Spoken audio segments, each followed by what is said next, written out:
आज आपण महामानव विश्वरत्न डॉक्टर बाबासाहेब आंबेडकर यांच्या 135व्या जयंतीनिमित्त राज्यस्तरीय भीम काव्य स्पर्धा आयोजित केल्या होत्या। या स्पर्धेला नाशिक तसेच अकोले तसेच पैठण लोणी या बऱ्याचशा जिल्ह्याबाहेरच्या बी स्पर्धकांनी भाग घेऊन उत्स्फूर्तपणे या कार्यक्रमाला प्रतिसाद दिला। आणि जे काव्य स्पर्धा असतात, बऱ्याच जणांना काव्य स्पर्धा म्हणजे काय याची माहिती ही नसताना आपण हा प्रथमतःच कार्यक्रम आयोजित केला आहे। आणि याला ज्या काव्यप्रेमी असतात यांनी भरभरून प्रतिसाद दिला।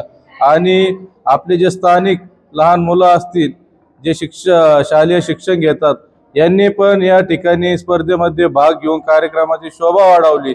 आणि इथून पुढच्या काळामध्ये त्यांना ही स्टेज डेअरिंग येऊन त्यांनी भविष्यामध्ये चांगलं वक्तृत्व आणि स्पर्धेमध्ये भाग घ्यावा हाच या मागचा उद्देश आहे।